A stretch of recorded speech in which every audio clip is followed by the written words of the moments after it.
Hi my friend, I'm Pat Sloan here. If you are new to my channel, welcome, welcome, welcome in. Come on in. I am a lifestyle channel, which means that I talk about a lot of different things in relation to quilting. It's mostly quilting, but a few other fun stuff.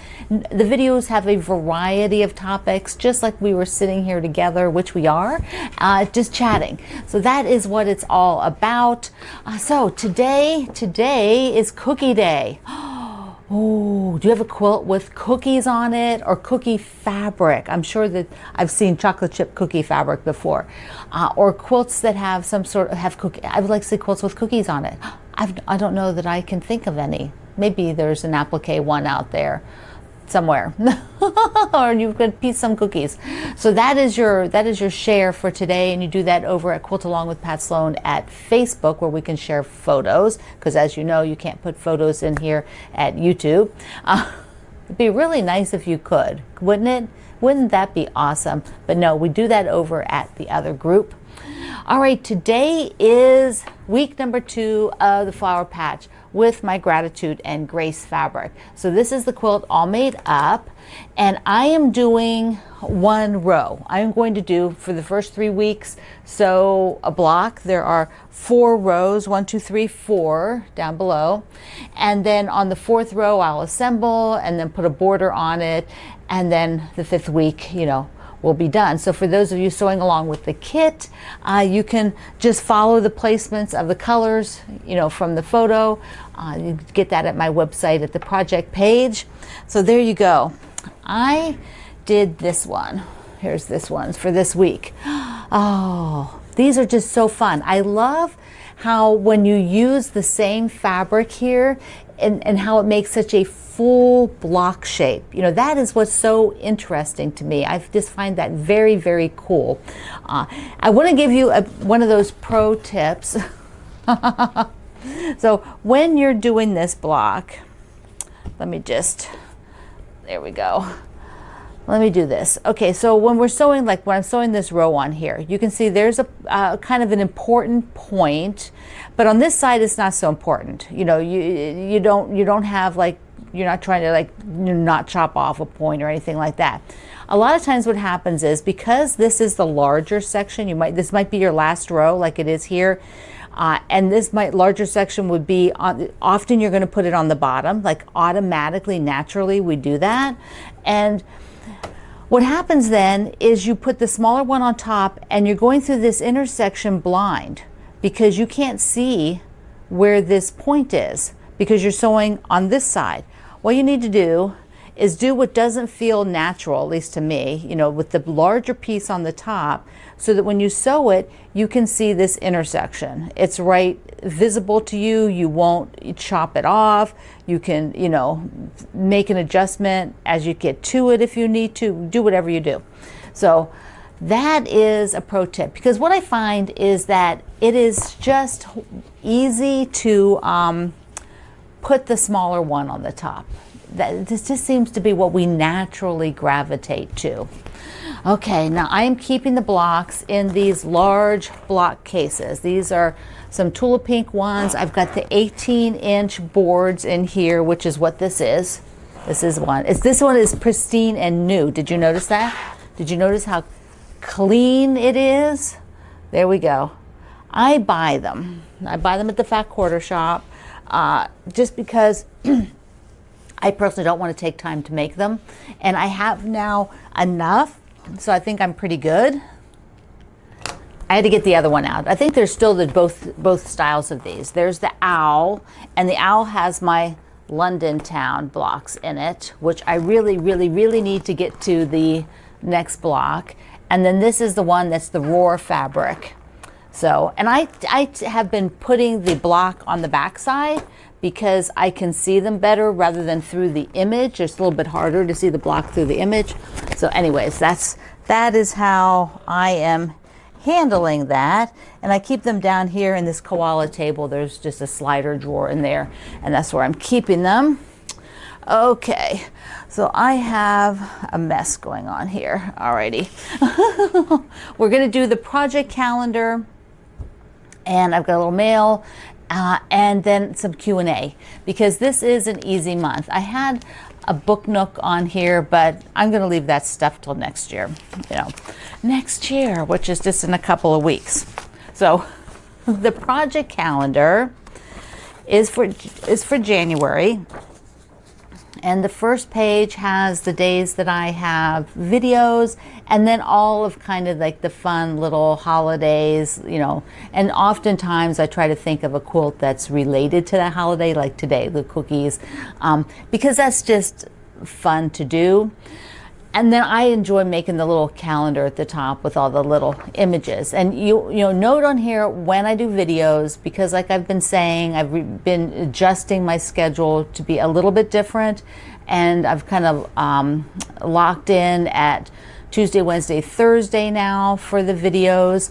And just an interesting note, I looked recently at video views, and it seems like no matter what day my last one is, whether it's the Thursday video, whether it was when I did Friday or when I did Saturday or when I did Sunday years ago, a lot of you don't watch the last one. So I'm only doing 3 videos, and so a lot of you don't watch the last one. You watch the first 2, then you don't watch the third one. Many, many, many days later, eventually that one catches up. So I just find that fascinating. Like if I did one video, what would you do? Would you just, like would the count go down like a lot? I don't know. It's kind of a bizarre thing to see. Just a little bit of habits of viewers. The second page of the calendar are the current projects and then some that'll be coming up. And if you're online, when you're looking at this PDF, you can click the links and go to the project page, or where there's a pattern or a book, or I try to do some that are free. So I have things listed. I do some charity things, and I have a few adjustments because I am working to adjust my schedule, heavily working, and I commit to things quite a long time ago. And then now I need to make adjustments. So the first adjustment is that the leaf quilt from Wendy's Autumn Leaf Book. Let me just put the book up.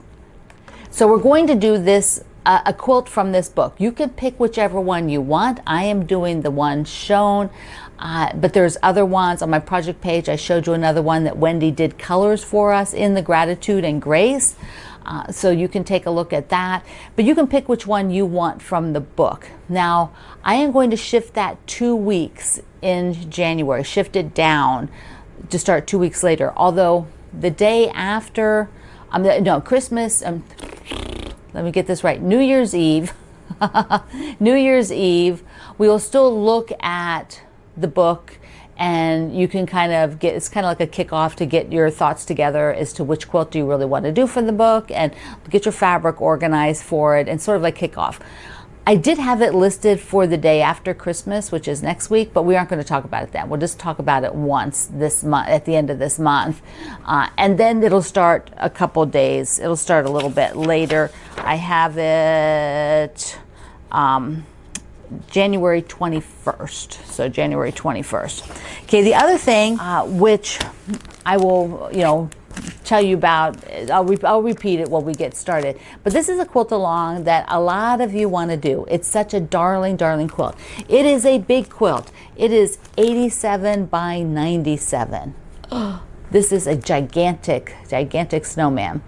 This is a Lori Holt pattern. The Fat Quarter Shop is running a quilt along, and I suppose it's in sync with hers. Other people have been running quilt alongs because this has been out for a while. They're doing it as a year-long, once a month. Once a month, you'll get assigned a bunch of blocks, and there's a schedule. You can get it off my project page, and you do a group of blocks once a month. And there's quite a bit of work. It's a kind of a, if you're doing just once a month, you'll have a couple days worth, several days worth of sewing just for this project. But some of you, this might be your main project that you'll work on all year. So what happened is I decided that I didn't want to make this myself. I don't really need a quilt this big, and it is darling, and I do want to run it for you all and show it here.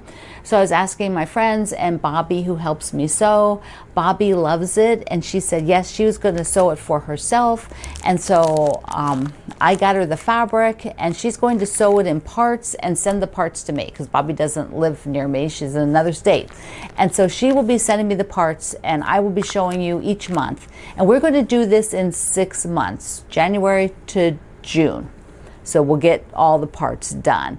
That way it's over at the start of summer, you know, like you just have the last parts.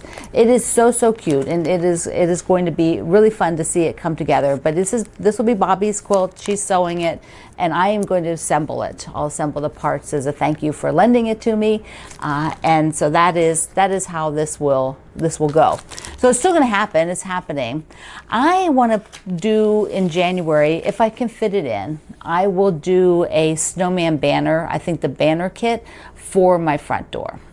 So I have to see if I get that, you know, if that's how I want to spend my time right now. You know, I'm kind of like all in that mode right now. How do I want to spend my time? Because I have other things that I do besides this. So I am just kind of focusing a little bit on adjusting my schedule. Okay, so download this. Be sure you get it downloaded. Now, I have to show you, I have to talk about schedule. Last year, I got this book, The 52 Lists, which is a really cool book. And I did a little bit of it for a few months, and just like all kinds of things for me, project tracking, monthly tracking, I just will do it for a few months and then I lose interest in it. A lot of it has to do is because it's not digital. I'm pretty much a digital person, writing things down in a book. I've been trying it for years, and I can do it for a few months and then it's done.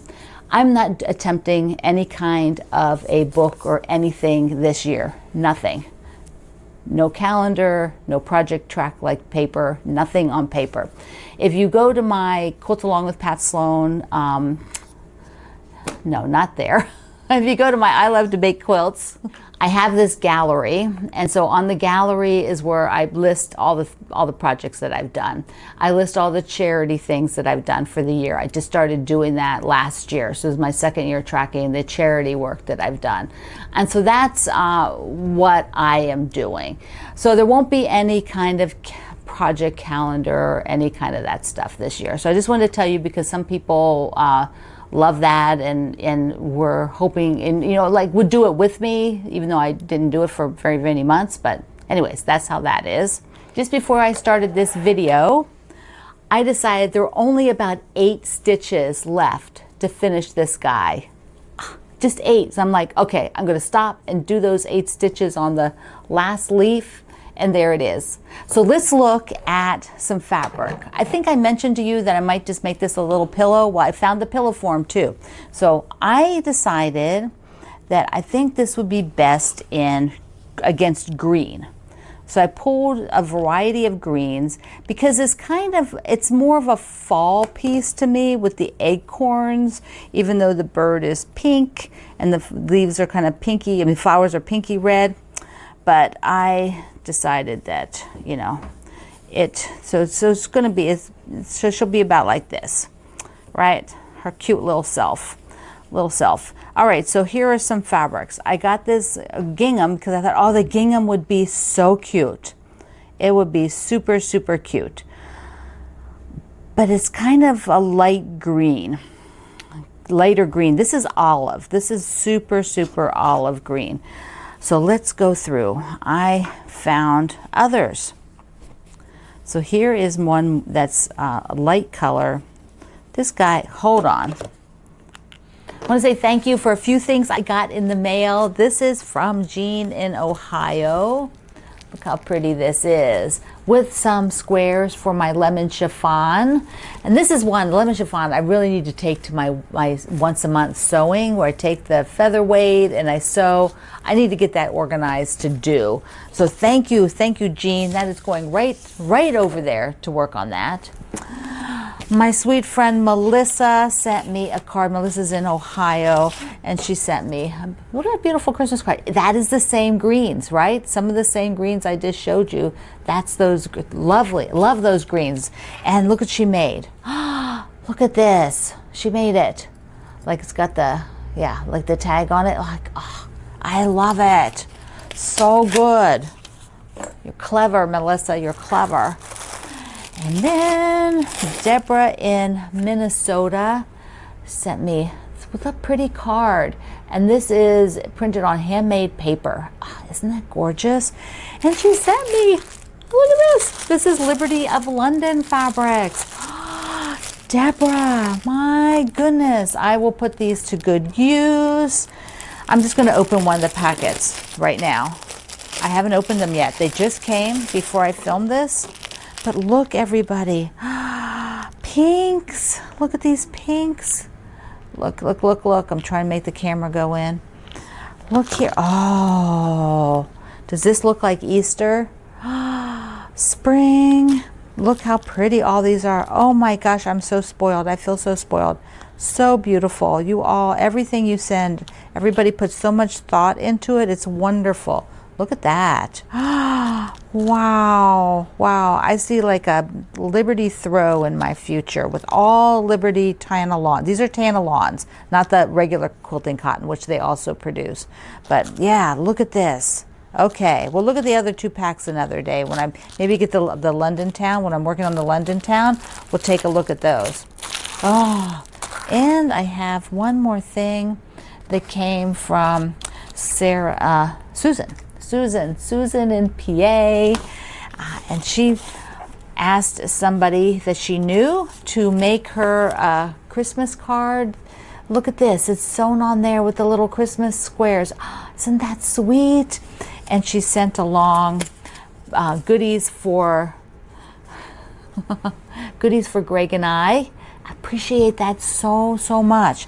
And not only that, I mean, you guys think of so many things. You keep track and you think about us, and I just cannot tell you how special that is. But she was at a craft show, and there was a man who was doing wood-turned mushrooms.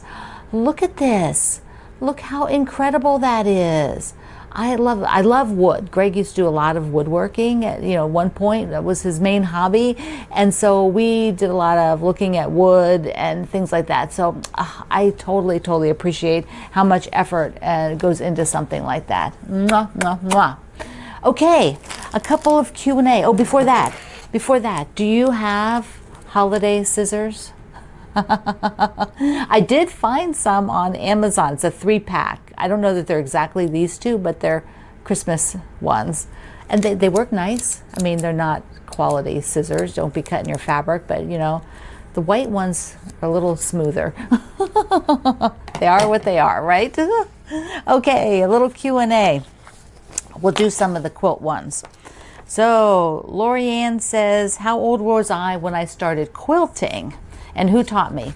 I started quilting when I was maybe about 35. I already sewn clothing since the 9th grade. So I sewed clothing since the 9th grade.